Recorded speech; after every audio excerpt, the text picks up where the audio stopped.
Right now, a massive chunk of the world is baking in a historic heat wave. Everyone is treating their air conditioning like an absolute lifesaver, cranking the dials just to get through the afternoon. It is honestly a little funny to think about, because for most of the human history, getting a little too hot was simply not the problem. Today, we are looking at how our naked, hairless ancestors survived the deadliest winters this planet ever threw at them. We are talking about real, brutal winters. The kind of absolute cold that drops your core temperature in minutes and freezes the Earth solid for months on end. When most people picture the Ice Age, they picture a miserable, primitive caveman, a guy sitting in a drafty, damp cave. He is wearing a smelly, poorly fitted bear rug over his shoulders. He is just shivering in the dark, praying he doesn't freeze solid before the sun finally comes up. We tend to just assume they got lucky, found a good rock to hide under, and barely scraped by. But the archaeological record tells a completely different story. Our ancestors didn't just survive, they actively engineered their way through the worst cold imaginable. They didn't have power tools or modern insulation, but they developed prehistoric technology and built shelters that actually rival the physics of modern Arctic survival systems. They intuitively understood heat transfer, thermodynamics, and environmental design long before anyone ever wrote down the laws of physics. Today, we are digging deep into the frozen dirt to see how they actually pulled it off. We are going to look at their underground bone mansions, their incredibly smart heating tricks, and the brutal math of staying alive when the world turns to ice. You might think finding a deep cave was the ultimate prehistoric real estate dream, but a natural cave is completely useless to you if it is located miles away from the migrating herds you need to eat. So, what exactly do you do when you are hunting out on a frozen, treeless plain? What do you do when the wind chill can literally kill you in a matter of hours? You don't just give up, you build a fortress out of monsters. Caves are fantastic if you can find one, but they have a massive design flaw. You can't take them with you. In a glacial winter, the food dictates exactly where you live. If the reindeer herds migrate hundreds of miles across the tundra, you have to pack up and follow them. And out on the open, frozen plains of Eastern Europe and Russia, there were no deep caves and barely any trees. There was no natural shelter to stop the freezing wind. It was just an endless horizon of ice, and winds that could strip the heat right out of your lungs. So, our ancestors had to build their own houses from absolutely nothing. Their first major innovation was beautifully simple. They went underground. Archaeological excavations show that they didn't just build on top of the freezing snow. They used stone tools to carve massive circular pits, sometimes 6 to 8 feet deep, straight into the permafrost. They realized that once you get deep enough below the surface, the earth itself actually acts as an insulator. The thick dirt walls completely blocked the wind and naturally trapped warmth. It is essentially the exact same concept behind modern passive geothermal heating, and they figured it out using sheer trial and error. But an open pit is still just a freezing hole in the ground. They needed a roof. With no timber lying around, they had to turn to the only heavy building material available on the steppe: dead giants. Researchers have uncovered ancient structures built almost entirely out of woolly mammoth bones. The sheer logistics of this are wild. They used massive 200-pound mammoth skulls as heavy foundation blocks. They took huge, curved tusks and interlocked them to create a heavy structural dome overhead. Then, they packed every single gap with mud, moss, and thick animal hides to seal the structure tight. They even shaped the roofs so the brutal winter winds would slide right over the top rather than tearing the walls apart. The results were shockingly efficient. When archaeologists built experimental reconstructions of these bone huts to test them, the thermal numbers were staggering. With just a modest hearth fire burning inside, a well-sealed mammoth bone house could hold an interior temperature up to 40 degrees warmer than the deadly air outside. They weren't just hiding from a storm. Based on the evidence, these people were actively designing passive heating architecture.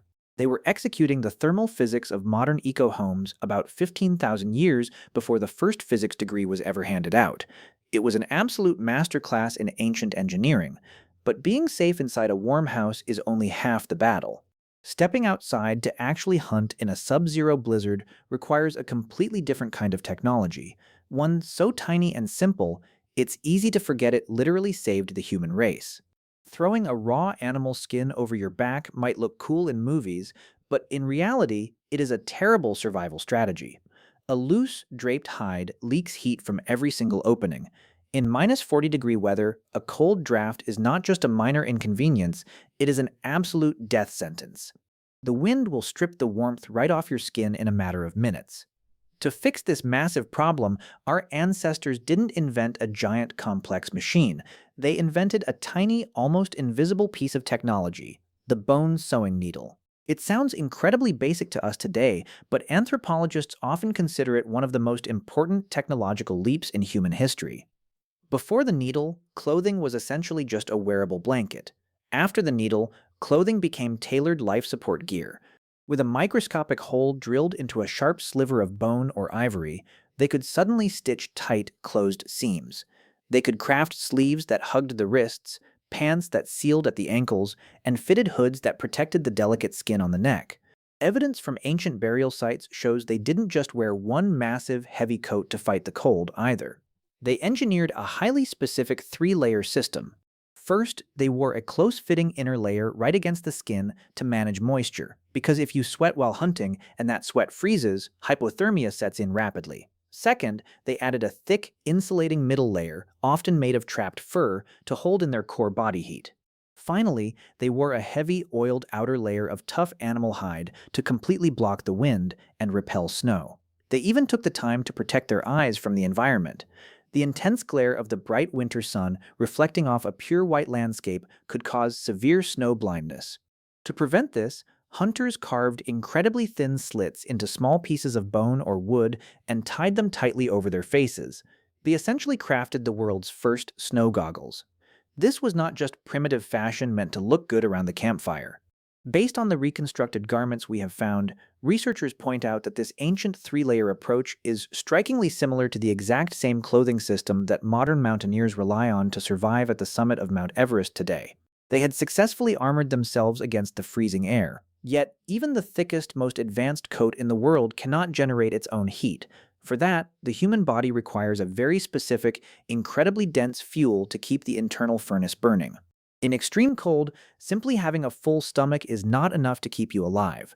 Your body is basically a biological furnace, and to keep that internal furnace running in sub-zero temperatures, you need raw, combustible energy. If you try to survive a freezing winter by only eating lean meat, you will actually starve to death. It is a documented condition called protein poisoning. Your body burns too much energy just trying to digest the lean protein, leaving absolutely nothing left over to generate physical heat. To survive, you need the ultimate thermal currency. You need pure fat. Our ancestors understood this perfectly. They didn't just hunt massive megafauna like woolly mammoths for the meat, they hunted them specifically for the incredibly dense, heavy layers of fat. A single mammoth could provide hundreds of thousands of calories, but they didn't just eat it, they engineered it. Evidence suggests they figured out how to render the fat down and mix it with dried, pulverized meat to create highly concentrated energy bars. This primitive survival food could last for months without spoiling, giving them a reliable, high-calorie fuel source when hunting was impossible. They even took raw animal fat, known as tallow, and smeared a thick layer directly onto their faces and exposed skin. It sounds pretty gross to us now, but it acted as a literal chemical shield. It trapped their body heat and physically stopped the biting wind from stealing their warmth. And fat wasn't just used to fuel the human body, it was also used to heat the home. Out on the frozen, windswept plains, finding dry firewood was almost impossible. You cannot survive an Ice Age winter without a reliable burning hearth. So, archaeological excavations show that they burned dried mammoth dung and crushed animal bones that were heavy with marrow and fat. Chemical analysis of ancient fire pits reveals that these materials actually burn hotter and last significantly longer than regular wood. They were carefully managing their heat output with ruthless efficiency. They managed to squeeze every single usable calorie out of a harsh, unforgiving landscape. But beating the physical cold was only half the battle. They also had to survive the psychological weight of the long, freezing winter nights, and how they handled that darkness led to the most unexpected twist in human history. You cannot just go to sleep for 8 hours straight when it is freezing outside. If the whole group passes out, the fire eventually dies. And if the fire dies in the middle of an Ice Age winter, nobody wakes up in the morning. Because of this, our ancestors likely did not sleep the way we do today. They practiced what historians call segmented sleep. They would sleep for about 4 hours, wake up for an hour or two in the dead of night to tend the hearth, and then go back to sleep until dawn. There is actually some wild, heavily debated fossil evidence from a cave in Spain suggesting that some very early human species might have even tried to genuinely hibernate, slowing their metabolisms down to sleep through the worst food shortages, just like a bear. Scientists are still actively arguing over whether they actually managed to pull that off. But for the modern humans who stayed awake, they faced a very unique problem. What exactly do you do for 2 hours in the pitch black while a deadly blizzard screams outside? You can't hunt. You can't gather firewood. You can't travel. So, you sit shoulder to shoulder around the only source of light and warmth in the entire world. Anthropologists studying similar off-grid groups have noted a fascinating shift in how people communicate around a fire. During the daylight hours, conversation is almost entirely about practical logistics, hunting strategies, gathering food, fixing tools.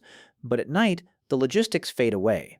That midnight waking hour was for stories. They carved delicate flutes out of hollow bird bones and played the first music. They used charcoal and rendered animal fat to paint massive, breathtaking animals on the cave walls. The crushing weight of winter forced humans into a tight, warm circle for months at a time. It created a massive pressure cooker for the human brain.